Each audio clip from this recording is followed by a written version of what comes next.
మధ్యన వద్దు sir please దయచేసి. కేటీఆర్ గారు.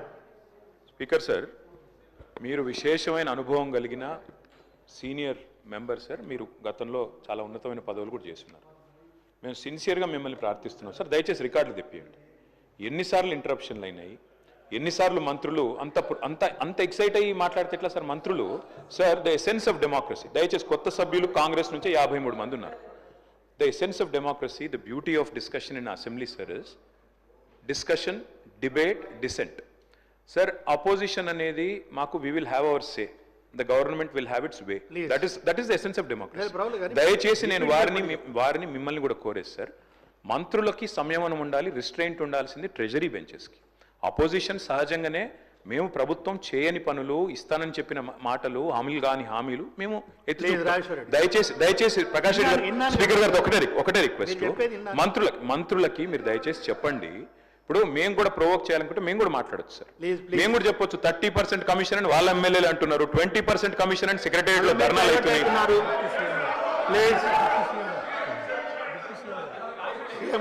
డిప్యూటీ సీఎం గారు సార్, రామ్జాన్ మీరు కూర్చోండి. డిప్యూటీ సీఎం గారు మాట్లాడుతున్నారు sir. Essence of the democracy. చాలా సంతోషం, కేటీఆర్ గారు లేచి చాలా గౌరవంగా మాట్లాడతాడని నేను ఊహించాను, ఓ సభ్యతగా మాట్లాడతాడని కూడా ఆశించాను. లేచి ఏం మాట్లాడుతున్నారు అధ్యక్ష? ఎసెన్స్ ఆఫ్ ద డెమోక్రసీలో డిస్కషన్ ఉండాలా, డిబేట్ ఉండాలన్నారు. సంతోషం. డిస్కషన్, డిబేటు వాస్తవంగా ఉండాలా, లేచి మాట్లాడిన ప్రతి మాట అబద్ధంగానే మాట్లాడాలా. What are we doing? You are not misguiding the house, not only the house, the entire state you are misguiding. వారు ఏమన్నారండి? అభయహస్తం పేరు మీద అడ్డగోలుగా అడ్వర్టైజ్మెంట్స్ ఇచ్చామని చెప్తా ఉన్నారు. సివిల్ సర్వీస్ స్టూడెంట్స్ కోసం మన రాష్ట్రం నుంచి పోతున్నటువంటి విద్యార్థులకి, పేద మధ్యతరగతి బడుగు బలహీన వర్గాలకు సంబంధించిన విద్యార్థులకి, ఇంక్లూడింగ్ ఈడబ్ల్యూఎస్ స్టూడెంట్స్ కూడా, ఎవరైనా ఈ రాష్ట్రం నుంచి భారతదేశంలో నడుపుతున్నటువంటి యూపీఎస్సీ ఎగ్జామ్ కోసం డబ్బులు లేకుండా ఇబ్బంది పడతా ఉంటే వాళ్ళకు కొంచెం ప్రోత్సహిద్దామని చెప్పి మేము ప్రిలిమినరీ పాస్ అయినటువంటి వాళ్ళందరికీ, ప్రతి అభ్యర్థి ఎవరు అప్లై చేసుకుంటే వాళ్ళందరూ ₹1,00,000 ఇద్దామని చెప్పాం. మెయిన్స్ కంప్లీట్ చేసి ఇంటర్వ్యూకి పోతా ఉంటే ఢిల్లీకి పోయి ఆడ ఉండటానికి, కోచింగ్ తీసుకోవడానికి ఎంతో కొంత సాయం చేస్తే కొద్దిగా ఎక్కువ మంది ఇంటర్వ్యూలో సెలెక్ట్ అయ్యి మన రాష్ట్ర విద్యార్థులు వస్తే రాష్ట్రానికి గౌరవం, కొంత మర్యాద, కొంత భవిష్యత్తులో వాళ్ళు ఎక్కడున్నా కానీ రాష్ట్ర ప్రయోజనాల కోసం ఉపయోగపడతారని వాళ్ళకు ₹1,00,000 ఇద్దామని చెప్పాం. ఇది మంచి పథకం కదా అధ్యక్ష? Is there anything wrong in this? In the interest of the స్టేటే కదా చేసింది. చేసిన దానికి మీరు 4 కోట్లు చేశారు, 40 కోట్లు అడ్వర్టైజ్మెంట్ చేసుకున్నారు. నేను అడుగుతా ఉన్నాను పల్లా రాజేశ్వరరెడ్డి గారిని, అడ్వర్టైజ్మెంట్ మీరు చూసారా? ఇచ్చామో? ఇది is it not a blanket statement of misguiding the house? Can't do like this. అధ్యక్ష, వారు లేచి ఇంకో ఆయన లేచి మాట్లాడుతూ ఉన్నారు కేటీఆర్ గారు. ఏమండి 30% తీసుకున్నారు, కమిషన్ తీసుకున్నారు అన్నమాట. ఎవరండి 40,000 కోట్ల రూపాయలు పనులు చేపించి బిల్లులు ఇవ్వకుండా రాష్ట్రం మీద 1,00,000 కోట్ల పైబడి అప్పులు చేసి మీరు పోతే వాళ్ళందరూ బిల్లులు రాక నానా బాధపడుతూ రాష్ట్రం కోసం అటు తిరిగి ఇటు తిరిగి సెకండరీ చుట్టూ తిరిగి నానా బాధపడుతున్నారు.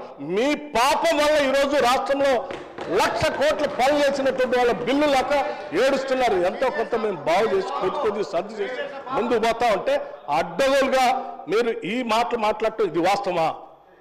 రైట్, నేను ఛాలెంజ్ చేస్తా ఉన్నాను కేటీఆర్ని. I have challenge KTR. Now you have to prove that what the statement what you made. Otherwise you have to say opposite to this house. He has to make a statement. అధ్యక్ష, నేను అడుగుతా ఉన్నాను, ఇది మీరు prove చేయకపోతే ఈ సభకి క్షమాపణ చెప్పాలి, ఈ రాష్ట్ర ప్రజలకు కూడా క్షమాపణ చెప్పాలి. ఈ రకంగా మైక్ దొరికింది కదా అని అడ్డగోలుగా ప్రభుత్వం మీద బ్లాంకెట్ గా ఈ రకమైన స్టేట్మెంట్ ఇస్తే ఇట్ ఈస్ నాట్ కరెక్ట్ అధ్యక్ష. గౌరవ సభ్యుడు దీని మీద తిరిగి సమాధానం చెప్పాలి, క్షమాపణ కూడా చెప్పాలి. దయచేసి ప్లీజ్ ఇప్పుడు కేటీఆర్ గారు ఏదైతే 30% అని అనుచిత వ్యాఖ్య చేసిండో దాన్ని రికార్డులకు వెళ్ళి డిలీట్ చేయడం జరుగుతుంది. ప్లీజ్. పల్లెరాజేశ్వర రెడ్డి గారు, ఓన్లీ 5 minutes. పల్లెరాజేశ్వర రెడ్డి గారు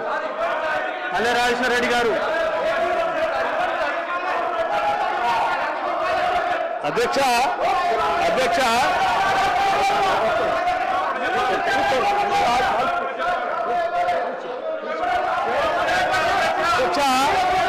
నేను ఒక బాధ్యత గారు మాట్లాడుతున్నారు. దయచేసి ప్లీజ్ సభ్యులందరూ సహకరించాలి. డిప్యూటీ సీఎం గారు మాట్లాడుతున్నారు. డిప్యూటీ సీఎం గారు మాట్లాడుతున్నారు. దయచేసి అందరూ సహకరించాలి. అధ్యక్ష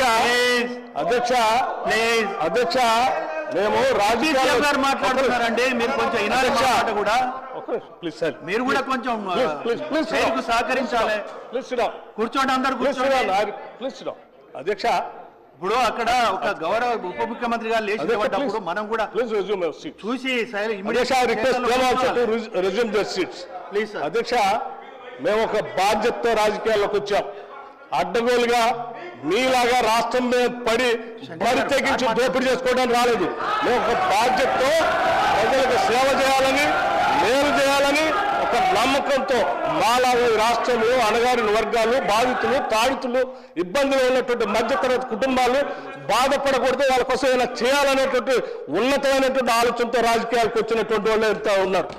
మీలాగా అడ్డగోలు పనులు చేసి ఈ రాష్ట్రాన్ని దోపిడీ చేసి సర్వనాశనం చేసి 8 లక్షల కోట్ల రూపాయలు దీని మీద పారవేసిపోయే విధంగా మేము రాలేదు.